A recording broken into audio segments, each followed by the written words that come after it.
At my son's wedding, they deliberately ignored the expensive antique jewelry I'd given as a gift. "Don't be so dramatic, Eleanor," my daughter-in-law said. Everyone laughed, but when I revealed the DNA test of my grandson, the guests were stunned. "I'm glad to have you here. Follow my story until the end, and comment the city you're watching from so I can see how far my story has reached." I should have known something was wrong the moment I walked into the venue and saw my carefully wrapped gift sitting unopened on the gift table. The antique emerald necklace, a family heirloom from my grandmother, lay forgotten among the other presents while cheaper gifts were being displayed prominently for all to see. "Excuse me," I approached the young woman with the clipboard, her smile bright and practiced. "I'm Eleanor Mitchell, mother of the groom. I notice my gift hasn't been acknowledged." Her smile faltered slightly. "Oh, let me check with the bride about that." She scurried away, leaving me standing there in my carefully chosen navy dress, the one I'd bought specifically for Sebastian's wedding.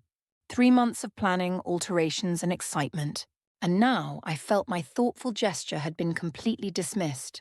When the girl returned, she was accompanied by Sophia herself, radiant in her flowing white gown, her blonde hair swept up in an elaborate updo that probably cost more than most people's monthly salary. At 26, she had that confident beauty that comes from never being told no, never having to work for anything. "Oh, Eleanor." Sophia's voice was sweet as honey, but her green eyes held something else entirely. "I'm so sorry about the confusion. We've been so busy with the ceremony preparations." "Of course, dear. I was just wondering about the necklace. It's been in our family for generations." Sophia's smile widened, and I swear I saw something calculating flash across her face. "Oh, that beautiful piece. We'll definitely treasure it. I just haven't had a chance to properly acknowledge it yet." My heart swelled despite my earlier confusion. At least she appreciated the significance of the gift. Maybe she had simply been overwhelmed by wedding preparations, despite our rocky relationship over the past year since Sebastian had introduced her. Perhaps Sophia was trying to make peace on her wedding day. I followed the ceremony from my seat in the front row, watching my son marry this woman who seemed to command everyone's attention. The reception was beautifully decorated, past tables adorned with white roses and gold accents, past the dance floor where soon my son would dance with his new wife. As the evening progressed, I noticed something that made my stomach drop. During the speeches, when it came time for Sophia to thank everyone, she mentioned her parents, her sister, her friends, even the florist. But there was no mention of me, no acknowledgement of the family heirloom I'd given her. "I want to thank everyone who made this day so special," she said, her voice carrying across the reception hall. "My parents, Vincent and Caroline, my cousin Harmony, and all our wonderful friends who've supported us." The omission felt deliberate, calculated. I watched from my table as other guests noticed the slight whispering among themselves. Some looked embarrassed for me. Others seemed amused by what they perceived as family drama. When Sebastian took the microphone, I held my breath, hoping he would correct the oversight. "I want to thank my beautiful wife and her amazing family," he began, his voice warm with emotion. "And all the people who've made us feel so loved and supported." Again, no mention of me or my gift. I felt my face burn with humiliation, but something deeper was happening. A cold realization was settling into my bones. This wasn't an oversight or even a cruel omission. This was calculated. This was meant to send a message. After the speeches, I approached Sophia during a quiet moment. "The necklace," I said carefully. "I hope it will serve you well." Her laugh was light and airy, as if she'd just heard the most amusing comment. "Oh, Eleanor, you're so thoughtful, but honestly, antique jewelry isn't really my style. I'm more of a modern girl." My stomach dropped. "But it's been in our family for over a century." "Exactly," she said, her mask finally slipping slightly. "Old things belong in the past. Don't you think? We're building something new here." The words hit me like physical blows. Behind her, I could see other wedding guests beginning to notice our conversation. Some were listening, others pretending not to. I realized with crushing clarity that this public dismissal was intentional. "Sophia, please. This is your wedding day. Surely the gesture matters." "What gesture?" she interrupted, her voice carrying just loud enough for nearby guests to hear. "Some old necklace that doesn't match anything modern." "Eleanor, you really need to understand that we're not living in the past anymore." As if summoned by the tension, Sebastian appeared at Sophia's side, looking devastatingly handsome in his black tuxedo. My heart lifted for a moment, Surely he would understand the significance of the family heirloom. Mom, everything okay? His smile was polite but distant, and I realized he hadn't even asked about the necklace. Sebastian, did you see the necklace I gave Sophia? It was your great-grandmother's. He glanced at his new wife, then back at me with a slight frown. Mom, we appreciate the thought, but Sophia has very specific tastes. Maybe something more contemporary next time. The world tilted on its axis. My own son, the boy I'd raised alone after his father left. The child I'd supported through college with my teacher's salary was dismissing a piece of our family history as if it were worthless. Sebastian, I said carefully, this necklace has been passed down through 4 generations of Mitchell women. He shrugged, wrapping his arm around Sophia's waist. Come on, Mom. Don't be so sentimental. We're starting fresh. Sometimes you have to let go of old things to make room for new ones. Behind them, I could see other wedding guests beginning to notice our conversation. I heard whispers, saw fingers pointing. Some were laughing. My cheeks burned with shame as I realized the spectacle I was becoming. See? Sophia said, loud enough for the growing audience to hear. This is exactly what I mean. Some people just can't move forward.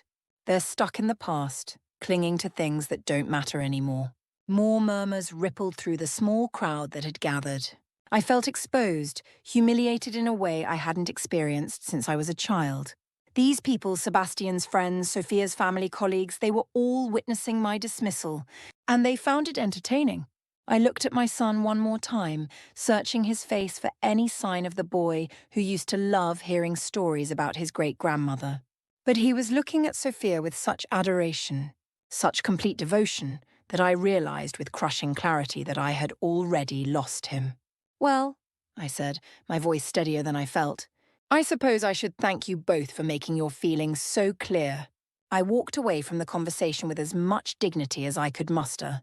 The rest of the reception passed in a blur of forced smiles and polite conversations, but I could feel the weight of whispered conversations following me everywhere I went. But as I drove home that night, something else began to grow alongside the pain. A quiet, determined anger. And beneath that, a nagging feeling that had been bothering me for months. Something about Oliver's development that had never quite added up. If they wanted to treat me like I was irrelevant, maybe it was time I started paying closer attention to exactly what kind of family I was supposedly being excluded from. Sitting in my suburban home that evening, surrounded by the comfortable furniture I'd bought with my retirement savings and real estate investments, gave me plenty of time to think. And the more I thought, the more certain uncomfortable memories began to surface. It had been exactly 14 months ago when Sebastian first brought Sophia home.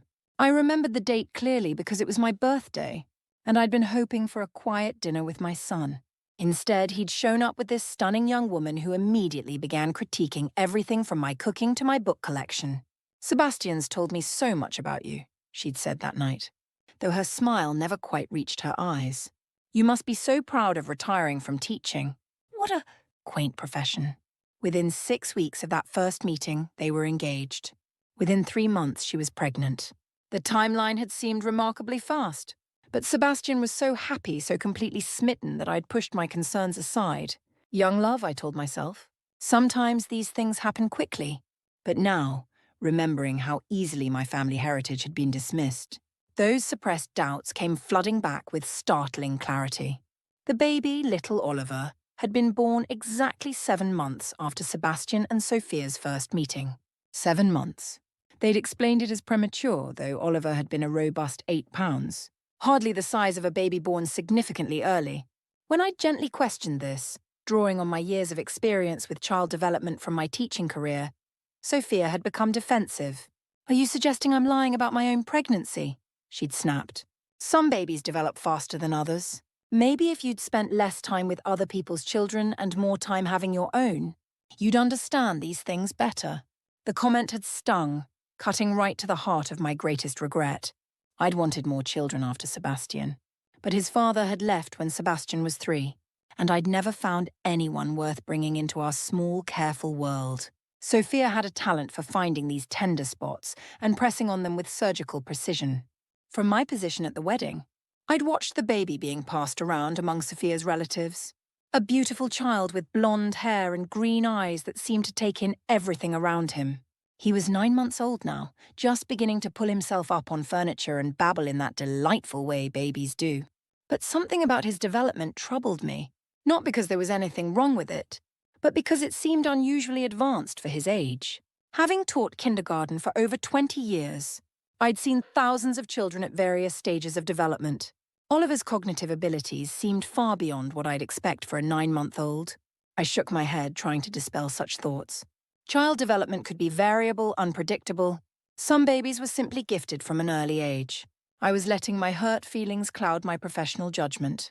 But then I remembered another conversation, one that had happened just 3 months ago when I'd stopped by their apartment unannounced. I'd wanted to drop off some children's books I'd collected over the years, hoping to contribute to Oliver's early education. When I'd knocked, I could hear Sophia on the phone inside, her voice raised in what sounded like an argument. "You need to stop calling," she'd been saying. "I've told you 100 times. It's over. I'm married now, and that's final." When she'd opened the door, her face had been flushed, her usual composure rattled. "Eleanor, what are you doing here?" "Just dropping off some books," I'd said, holding up the bag. "Educational materials for Oliver. Is everything all right? You seem upset." "Just a work call," she'd said quickly. But her hands were shaking as she took the bag.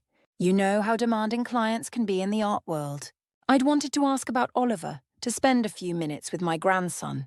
But Sophia had made it clear I wasn't welcome. "Actually, this isn't a good time," she'd said, already closing the door. "Oliver is napping, and I have some important research to finish." Looking back now, that phone conversation hadn't sounded like a work call at all. It had sounded personal, intimate even, despite the angry tone. Like someone who'd had a relationship with Sophia before, or during her time with Sebastian. Another memory surfaced, this one from just after Oliver was born. I'd been at the hospital holding my supposed grandson for the first time, and a nurse had made an offhand comment. "He's got such advanced awareness for a newborn," she'd said. "Usually takes a few months for babies to focus like that. But this little guy seems to understand everything around him." At the time, I'd taken it as a compliment about Oliver's intelligence. Now I wondered if she'd been trying to tell me something else entirely. The wedding reception had wound down hours ago. Sebastian looked happier than I'd ever seen him, dancing with Sophia while their guests clapped and cheered. They truly seemed to be in love, at least on his part. But love could make people blind. I'd learned that lesson the hard way with Sebastian's father, who'd been charming and attentive right up until the day he cleaned out our bank account and disappeared with his secretary. As I sat in my living room that night, I made a decision. If Sophia wanted to dismiss me as irrelevant, if she wanted to convince my son that I was nothing more than a relic from the past, then maybe it was time I started acting like someone with nothing left to lose. I walked over to my desk and pulled out a folder containing some of my investment statements. My careful management of my teacher's retirement fund and strategic real estate purchases had left me with more resources than anyone in my family realized. If I needed to investigate something, I had the means to do it properly.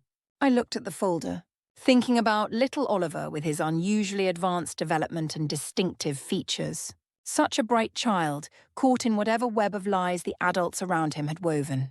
He deserved better than that. More importantly, so did Sebastian. As I prepared for bed, I felt lighter than I had in months. Not because my humiliation had been resolved, I was still the mother whose gift had been publicly dismissed, but because I finally had a purpose, a direction for all the anger and hurt that had been building inside me. I was going to find out the truth about Oliver. Not for revenge, though I couldn't deny that the thought of wiping that smug smile off Sophia's face held considerable appeal. I was going to do it because my son deserved to know who he'd really married and what kind of family he was trying to build.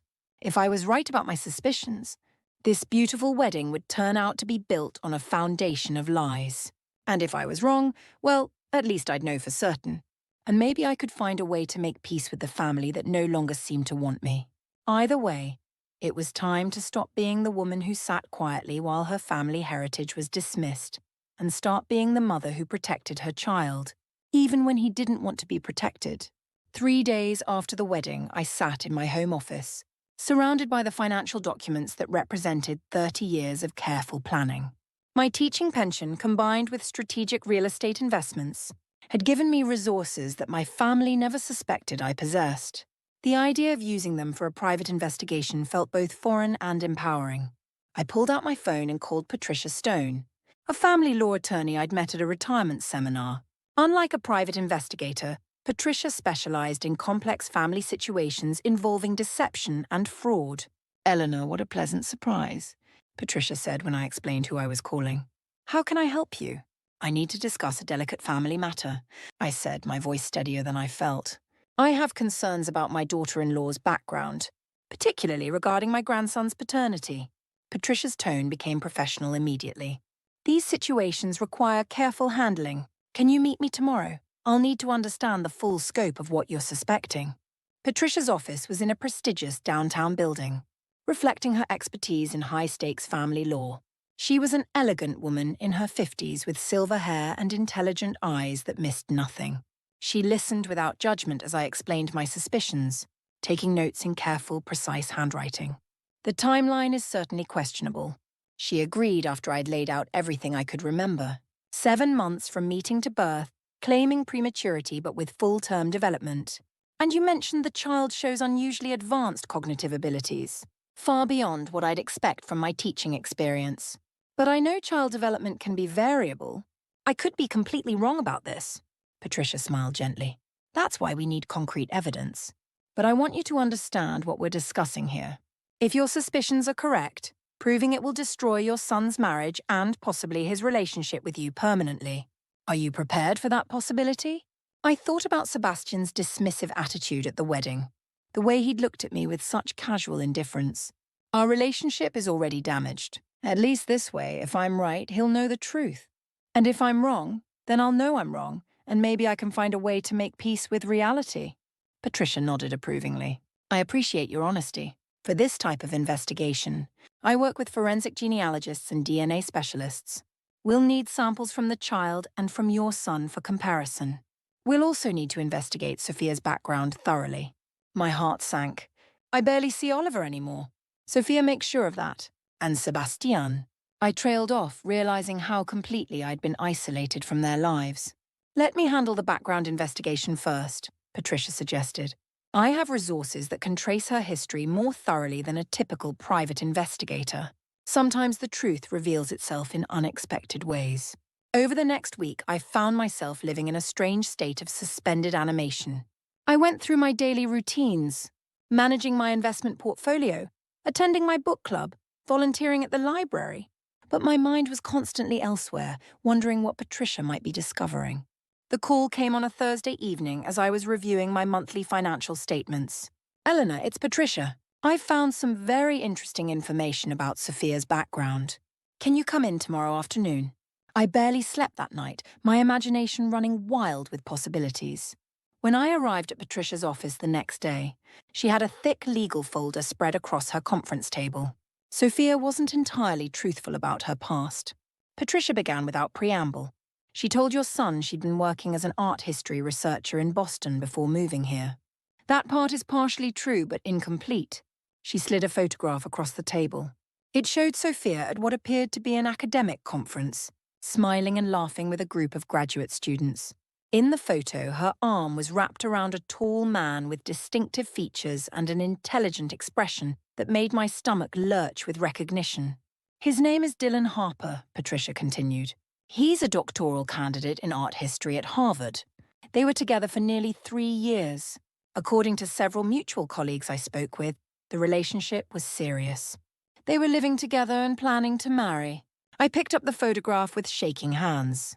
While the man didn't look exactly like Oliver, there was something about his bone structure and the way he held himself that reminded me of the baby's unusually mature mannerisms.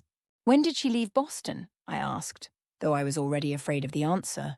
"Approximately 6 weeks before she met your son. According to her former advisor, she left her doctoral program unexpectedly, claiming she had a better opportunity elsewhere. She never completed her dissertation. The timeline was troubling. If Sophia had been living with Dylan until 6 weeks before meeting Sebastian, and if Oliver was born 7 months later." "There's more," Patricia said gently. "I spoke with Dylan Harper. He's been trying to understand why Sophia disappeared so suddenly. He believes she left because she was pregnant and afraid it would interfere with her academic career." My hands trembled as I set down the photograph. "He knows about Oliver. Not specifically, but he suspects she was pregnant when she left. He's a thoughtful man, Eleanor. He's been wondering about her well-being for over a year. I stared at the photograph. This stranger who might be my grandson's real father. He looked like someone who would take responsibility seriously, someone who'd been left in the dark about his own child. What kind of person abandons their studies and their relationship like that? I whispered. Patricia's expression was compassionate but firm. Someone who's very good at reinventing herself when circumstances become inconvenient. Dylan Harper is brilliant but still a graduate student. Your son is established, successful, and wealthy. From Sophia's perspective, Sebastian was clearly the better choice. The pieces were falling into place with horrible clarity. Sophia had left Boston pregnant with Dylan's child, found my successful son and convinced him the baby was his. She'd traded one life for another, more advantageous one. I need to get that DNA sample, I said, my voice stronger than I'd heard it in weeks. Are you certain? Once we have proof, there's no going back. And Eleanor, Patricia paused, studying my face. I should mention that my services aren't inexpensive. This type of investigation requires considerable resources. I reached for my purse and pulled out my investment portfolio summary. I have approximately $1.2 million in assets, I said quietly. I'm prepared to spend whatever it takes to uncover the truth. Patricia's eyes widened slightly. Eleanor, I had no idea. You're quite well positioned financially. I've been careful with my teacher's pension and made some wise real estate investments. Most people underestimate retired educators. I smiled grimly. Sophia certainly did. That afternoon, I drove past Sebastian and Sophia's apartment complex, trying to work up the courage to knock on their door. I'd brought a small educational toy for Oliver, hoping it might give me a few minutes alone with him. But as I sat in my car watching their building, I realized I was nervous not about Sophia's hostility, which I'd grown accustomed to, but about what I might discover. What if the DNA test confirmed my suspicions? What if it didn't? Either way, after today, nothing would ever be the same. I was still sitting there, gathering my courage, when Sophia emerged from the building, pushing Oliver in his stroller. She was dressed casually in designer clothes, her blonde hair pulled back in a style that looked effortless but probably took considerable time to achieve. But I knew better now. I knew about Dylan Harper in Boston and the elaborate lie she'd constructed around my family.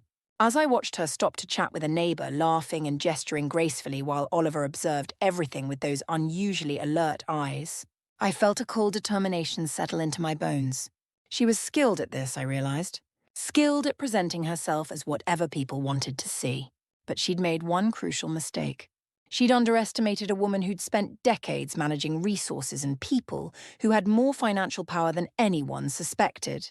I started my car and drove home, my mind already working on a plan. Patricia was right, we needed to be careful. But careful didn't mean passive. It was time to stop being the victim in Sophia's story and start being the architect of truth. The opportunity came sooner than I'd expected. On Sunday afternoon, Sebastian called with an invitation that surprised me so much I almost didn't trust it. Mom, would you like to come over for dinner tonight?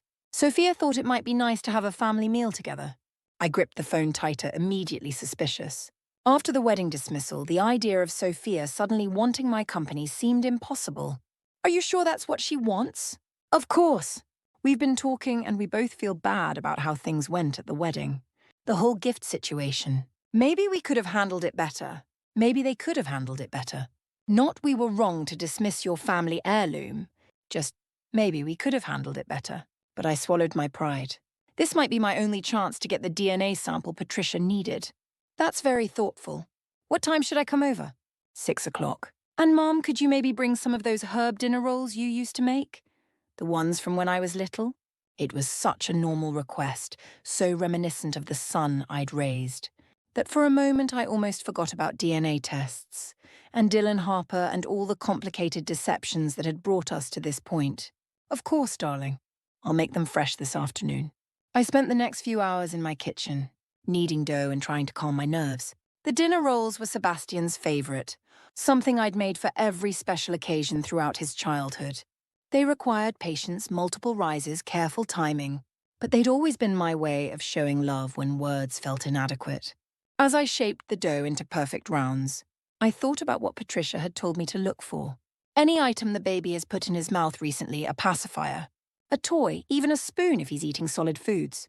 Just slip it into a plastic bag when no one's looking.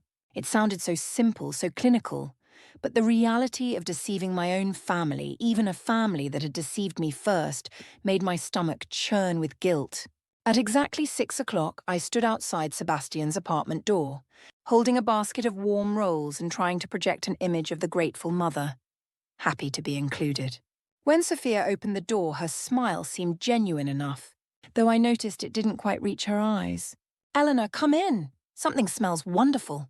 The apartment was immaculate as always, decorated in shades of white and grey that looked expensive but felt cold. Oliver was in his high chair in the kitchen, manipulating a blue plastic spoon with surprising dexterity while Sophia finished preparing what appeared to be an elaborate meal. "Can I help with anything?" I asked, setting my basket on the counter. "Just keep Oliver entertained while I finish up. He's been particularly active today." I approached my supposed grandson carefully, still amazed by how alert and focused he seemed for a 9-month-old. Up close, his cognitive abilities were even more apparent. Oliver looked up at me with those intelligent eyes and gave me a smile that seemed far too knowing for a baby his age. "Hello there, sweetheart," I said softly, reaching out to touch his tiny hand. He grabbed my finger immediately, his grip surprisingly strong and purposeful. "He's drawn to you," Sebastian said, appearing in the kitchen doorway. "Look how he's watching you." For a moment, watching my son smile at what he believed was his child's connection to his grandmother, I almost lost my nerve. How could I destroy this beautiful illusion? Even if it was built on lies, Sebastian was genuinely happy. Oliver was loved and cared for. Was the truth worth shattering all of that? But then I remembered Dylan Harper, somewhere in Boston. Not knowing if the woman he'd loved was safe or if she'd been carrying his child, I thought about Sebastian building his life around a lie that could explode at any moment. And I thought about myself, dismissed as irrelevant because I was the only threat to Sophia's carefully constructed fiction. The truth mattered. It always mattered. Dinner was surprisingly pleasant. Sophia seemed to be making a genuine effort to include me in the conversation, asking about my retirement activities and even complimenting my dinner rolls. Sebastian was relaxed and happy, telling stories about work and making plans for Oliver's first birthday party. "We're thinking of having it at the country club," Sophia said, spooning organic baby food into Oliver's mouth. "Something elegant but family-friendly." "That sounds lovely," I replied, watching as Oliver grabbed the spoon with both hands and immediately put it in his mouth, covering it with food and saliva. "Perfect. Can I help feed him?" I asked. "It's been so long since I've had the chance." Sophia hesitated for just a moment, then handed me the spoon. "Of course. He's getting quite independent with feeding. Sometimes he insists on doing it himself." For the next 10 minutes, I fed Oliver while chatting with Sebastian about my book club and weekend plans. The baby was delightfully messy, getting food everywhere, including all over the spoon. When he finally lost interest and started pushing the food away, I stood up to rinse the spoon in the sink. "Let me get that," Sophia said, reaching for it. "It's no trouble, I've got it," I replied, already turning toward the sink. In one smooth motion, I rinsed the spoon and slipped it into the plastic bag I'd hidden in my purse, substituting a clean spoon from the dish drainer. The whole exchange took less than 30 seconds. The rest of the evening passed in a blur of forced normalcy. We looked at photos from the honeymoon, discussed plans for the holidays, and I held Oliver while he dozed against my shoulder. Throughout it all, I felt the weight of that plastic bag in my purse, containing what might be the key to destroying everything. When I finally left, Sophia walked me to the door while Sebastian cleaned up the kitchen. "Thank you for coming tonight," she said, and for a moment her voice sounded almost sincere. "I know things have been difficult between us, but we're family now, and I want Oliver to have a relationship with his grandmother." His grandmother. The words hit me like a physical blow, but I managed to keep my expression neutral. "I want that too." She studied my face for a long moment, and I worried that somehow she could see through me, could sense the deception I was carrying. But then she smiled again and gave me an awkward hug. "Drive safely, and thank you again for the rolls. Sebastian's been talking about them for weeks." The next morning, I met Patricia at a specialized laboratory across town. The technician, a professional woman named Dr. Chen, explained the process while I tried not to think about what I was doing. "We'll compare the DNA from this sample with samples from both the alleged father and the suspected biological father," she said, carefully labeling the bag containing Oliver's spoon. "Results usually take 5 to 7 business days." "And what exactly will those results tell us?" I asked. If there's a biological relationship, we'll know with 99.9% accuracy. If there isn't, we'll know that too. 5 to 7 business days. It seemed like both an eternity and no time at all. Patricia must have seen the uncertainty on my face. Are you having second thoughts? I thought about Oliver's unusually intelligent eyes, about Sebastian's happiness, about the way Sophia had hugged me goodbye. Then I thought about Dylan Harper, still wondering what had happened to the woman he'd loved. No, I said firmly. I need to know. The waiting was excruciating. Every day felt like a week. Every phone call made my heart race, thinking it might be the results. I went through the motions of my normal routine, but my mind was constantly elsewhere, imagining different scenarios, different outcomes. Finally, on the following Tuesday afternoon, Patricia called. Eleanor, the results are in. Can you come to my office? My hands were shaking so badly I could barely drive. When I walked into Patricia's office, she was sitting behind her desk with a manila envelope in front of her, her expression grave. Before I show you these, she said, I want you to know that whatever these results say, you've taken the right steps to uncover the truth. I nodded, not trusting my voice. She opened the envelope and pulled out a single sheet of paper. The DNA test shows no biological relationship between the baby and your son. Oliver is not Sebastian's child. Even though I'd expected it, even though I'd been virtually certain, hearing the words spoken aloud felt like being hit by a truck. I sank into the chair across from Patricia's desk, my legs suddenly too weak to support me. Are you absolutely certain? 99.9% certain? The lab ran the test twice to be sure. Additionally, we were able to compare the sample with Dylan Harper's DNA. He provided a sample voluntarily when I contacted him. Eleanor, Dylan Harper is Oliver's biological father. Patricia's voice was gentle but firm. I'm sorry, Eleanor. I know this isn't what you wanted to hear, but that was the strange thing. Part of me was relieved. Not happy, certainly not vindicated, but relieved to finally know the truth. For months, I'd felt like I was losing my mind, seeing things that didn't make sense, being told my perceptions were wrong. What happens now, I asked. That's up to you. You could confront Sophia privately, give her a chance to come clean to your son herself. You could tell Sebastian directly. Or, she paused, studying my face. Given how they've treated you and given your financial resources, you could choose to reveal this information publicly at a time and place of your choosing. I thought about that dismissed family heirloom, about being treated as irrelevant, about the laughter of wedding guests who found my exclusion entertaining. I thought about Dylan Harper, who had the right to know his child. And I thought about Sebastian, living a lie that was bound to explode eventually. I need some time to think about this, I said. But even as I said it, I was already beginning to form a plan. Sophia had chosen the time and place for my humiliation. Perhaps it was time I returned the favor. The truth had been revealed. Now I had to decide what to do with it. For 2 weeks after receiving the DNA results, I carried the truth like a weight in my chest. Every interaction with Sebastian felt like a performance, every smile forced, every casual question about Oliver laden with secret knowledge that threatened to spill out at any moment. The opportunity I was waiting for came in the form of another invitation. This one even more surprising than the dinner. Sophia called me herself on a Thursday evening, her voice bright and cheerful. Eleanor, I have a wonderful idea. What would you think about hosting a celebration for Oliver's first birthday? I thought it would be perfect timing for everyone to meet everyone. A real family gathering. My grip tightened on the phone. Both families? Well, my brother Vincent is flying in from Seattle this weekend, and my sister Caroline is coming too, along with my cousin Harmony. I thought it would be perfect timing for everyone to meet everyone. A real family gathering. The irony was almost too much to bear. Sophia wanted to parade her perfect little family in front of her relatives, with me playing the role of the grateful grandmother. She had no idea she was about to hand me the perfect stage for the performance of my lifetime. That sounds lovely, I managed. What can I bring? Just yourself. Oh, and maybe some of those dinner rolls again. Vincent absolutely loves good bread, and Caroline is always looking for recipes. Saturday afternoon arrived bright and clear, matching the clarity I felt about what I was about to do. In my purse, carefully tucked into a leather portfolio, were copies of the DNA test results, Patricia's investigation report, and the contact information for Dylan Harper. I'd also prepared a formal statement typed and notarized, detailing everything I'd discovered. The apartment was already crowded when I arrived. Sophia's family had the same polished appearance as she did, clearly successful people who valued appearances and social position.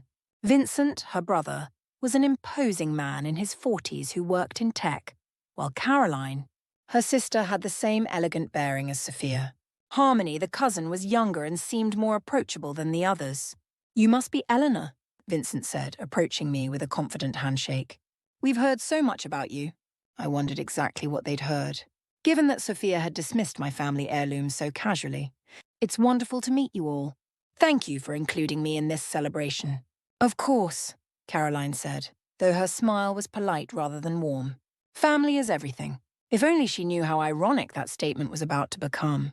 For the first hour, I played my part perfectly. I listened to Vincent's stories about his latest tech acquisition, admired Caroline's descriptions of her interior design projects, and chatted with Harmony about her work in marketing. The whole time I kept one eye on Oliver, who was indeed showing remarkable development for a 1-year-old. He was taking steady steps, climbing on furniture, and responding to complex instructions with an intelligence that seemed far beyond his supposed age. Sebastian was in his element, the proud father documenting every moment with his phone, calling out encouragement to the baby he believed was his son. The sight of it made my heart ache, but I pushed the emotion aside. This had to be done. "Should we move to the living room for the cake?" Sophia suggested as we finished lunch. "I want to get some photos of Oliver with his birthday cake." We all gathered in the spacious living room, the adults sitting in chairs while Oliver played on the floor. Surrounded by expensive toys and gifts, the atmosphere was warm and celebratory. Everyone focused on the beautiful child in the center of the room. "Before we sing Happy Birthday," Sophia said, lifting Oliver into her arms, "I want to say how grateful I am for all of you being here. It means so much to have family together." The word family echoed in my mind as I watched her hold the child who wasn't my son's son. "Actually," I said, standing up slowly, "I think this is the perfect time to share something I've been wanting to discuss with everyone." The room fell quiet, all eyes turning to me. Sophia's smile faltered slightly, perhaps sensing something in my tone. "What is it, Mom?" Sebastian asked, still focused on Oliver. I reached into my purse and pulled out the leather portfolio, my hands steadier than I'd expected them to be. "I've recently learned some information that I think everyone needs to know. Especially you, Sebastian." Sophia's face went pale. "Eleanor, what are you doing?" "I'm sharing the truth," I said calmly.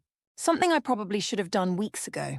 I opened the portfolio and pulled out the DNA test results, holding them up so everyone could see the official laboratory letterhead. 3 weeks ago, I had a comprehensive DNA analysis performed on Oliver. The silence in the room was deafening. Sebastian's face went through a series of expressions: confusion, disbelief, and then something that might have been understanding. "Mom, why would you?" he started. "Because I suspected what these results have now confirmed," I interrupted. "Oliver is not your biological son." The explosion of voices was immediate. Caroline gasped audibly, Vincent muttered something under his breath, and Harmony's eyes widened in shock, but it was Sophia's reaction that I focused on, the way her face crumpled, then hardened, then crumpled again, as she realized her carefully constructed world was falling apart. "That's impossible," she said, but her voice lacked conviction. "How dare you invade our privacy like this? The test shows zero biological relationship between Sebastian and Oliver," I continued, my voice cutting through the chaos, which led me to conduct some additional investigation. I pulled out the photograph of Dylan Harper and handed it to Sebastian. His face went white as he stared at the image, then looked at Oliver, then back at the photograph. "Who is this?" he whispered. "His name is Dylan Harper. He's a doctoral candidate in art history at Harvard who's been wondering what happened to the woman he loved for the past year." Sophia finally found her voice, and when she spoke, it was with the fury of someone who'd been cornered. "You had no right. How dare you interfere in my marriage, in my family?" "Your marriage?" I laughed, and there was no humor in it. "Your marriage that's based on a lie? Your family that you built by deceiving my son about the paternity of a child that isn't his?" "Stop it," Sebastian said quietly, still staring at the photograph. "Just everybody stop." The room fell silent again. Oliver, sensing the tension, had started to fuss in Sophia's arms. My son looked at the baby, really looked at him, and I saw the moment when everything clicked into place. The advanced development, the distinctive features, the complete lack of resemblance to anyone in our family. "How long have you known?" he asked Sophia, his voice barely audible. Sophia opened her mouth, closed it, then opened it again. "Sebastian, I can explain." "How long?" She crumpled then, all her defiance disappearing at once. "Since before I met you," she whispered. "I was pregnant when I left Boston." "Dylan." He was brilliant, but he was still a graduate student. "When I met you, you were so successful, so established. And when you fell in love with me, you let me believe the baby was mine." Sebastian's voice was hollow, emotionless. "You were so happy about it," Sophia said desperately. "You talked about how you'd always wanted to be a father, how Oliver was the best thing that had ever happened to you. I couldn't take that away from you. So you lied to me. For over a year, you let me believe." He stopped, looking down at Oliver, who was reaching for his face with tiny hands. "Does he know, Dylan? Does he know he has a son?" "He suspected," I said when Sophia didn't answer. "My attorney contacted him. He's been looking for answers." The room erupted again, but this time it was Sophia's family in chaos. Caroline was demanding explanations, Vincent was asking pointed questions about legal implications, and Harmony was staring at her cousin like she'd never seen her before. Through it all, Sebastian sat quietly, processing the destruction of everything he'd believed about his life. Finally, he looked up at me. "You could have told me privately," he said. "Why did you do it like this?" I thought about that dismissed family heirloom, about being treated as irrelevant, about all the times Sophia had made me feel small and unwanted. But when I answered, I kept my voice calm and truthful. "Because she's done this before, Sebastian. She's very good at manipulating situations to her advantage, at making people believe whatever serves her purposes." I wanted witnesses. I wanted there to be no doubt about what was said and what was proven. I reached into my portfolio and pulled out a final document. I've also prepared a formal statement detailing everything my investigation uncovered. Dylan Harper has been notified and is prepared to take responsibility for his son. Sebastian nodded slowly, then stood up and carefully took Oliver from Sophia's arms. "I need some air." As Sebastian walked out onto the balcony, Sophia turned to face me, her beautiful face twisted with rage and desperation. "You've destroyed everything," she hissed. "Are you satisfied now? You've ruined my marriage, my family." "No," I said firmly, closing my portfolio. "You destroyed it the moment you decided to build it on lies. I just revealed the truth." Looking around the room at the shocked faces of Sophia's family, at the chaos and confusion my revelation had created, I felt something I hadn't expected. Not triumph or satisfaction, but a deep, profound sadness for all the pain that could have been avoided if one person had simply chosen honesty over convenience. But along with the sadness came something else, a sense of lightness I hadn't felt in months. The truth was out now. Whatever happened next, we could at least build it on a foundation of reality instead of lies. 3 months later, I stood in my kitchen making dinner rolls. Not because anyone had asked for them, but because the familiar ritual of kneading dough had become my meditation, my way of processing everything that had changed since that Saturday afternoon when the truth finally came to light. The immediate aftermath had been as chaotic as I'd expected. Sophia's family had left that very evening, Caroline barely speaking to her sister as they packed their bags. Vincent had stayed longer, trying to understand how such a massive deception had been maintained. But even he seemed shaken by the magnitude of Sophia's lies. Sebastian had filed for annulment within a week, citing fraud. With my financial resources, I had been able to hire Patricia to represent him, and the legal process was surprisingly straightforward when you had DNA evidence and documentation of deliberate deception about paternity. Sophia had initially fought it, but her legal position was hopeless. The hardest part, as I'd known it would be, was watching Sebastian say goodbye to Oliver. Despite everything, despite knowing the truth, he'd spent over a year believing he was that child's father. Love doesn't disappear just because biology proves it was misplaced. "I keep thinking I should hate him," Sebastian had told me during one of our monthly dinners. A new tradition we'd established in the wake of the chaos. He's the living proof of how completely I was fooled. But when I look at him, you see an innocent child who didn't choose any of this, I'd finished for him. Exactly. Dylan Harper had arrived from Boston within 2 weeks of my revelation. I'd expected to dislike him, this stranger who'd complicated our lives by simply existing. But he'd turned out to be exactly what Patricia's investigation had suggested. A thoughtful, intelligent man who'd been searching for closure. The meeting between Dylan and Sebastian had been awkward but respectful. Two men who'd been unwitting victims of the same deception, trying to figure out how to navigate an impossible situation with dignity. "I need you to know," Dylan had said during that first meeting. "I never knew she was pregnant when she left. If I had known, I would have found a way to support both of them." Sebastian had nodded stiffly. "What are your plans now?" "I want to be part of my son's life. I want to support him financially, emotionally, however I can. But I also understand that you've been his father for the past year. I don't want to just tear him away from everything he knows." It was more consideration than Sophia had ever shown anyone. The custody arrangement they'd eventually worked out was complicated, but fair. Dylan would take primary custody, relocating to our city to be closer to Oliver and to make the transition easier. Sebastian would have regular visitation rights until Oliver was old enough to understand the situation, at which point they'd revisit the arrangement. Most importantly, I'd made a decision about my assets. Using my investment portfolio, I'd established a substantial education trust fund for Oliver. Whatever mistakes the adults in his life had made, this child deserved every opportunity to thrive. Sophia had fought the custody decision bitterly, but her position was weak. She'd committed fraud, she had no independent income, and she'd demonstrated a pattern of deception that judges take seriously in custody cases. The last I'd heard, she'd moved back to Seattle to live with her brother, pending the outcome of various legal proceedings. Vincent and Caroline had apparently been less forgiving of their sister's behavior than I might have expected, from people who'd initially seemed so protective of her.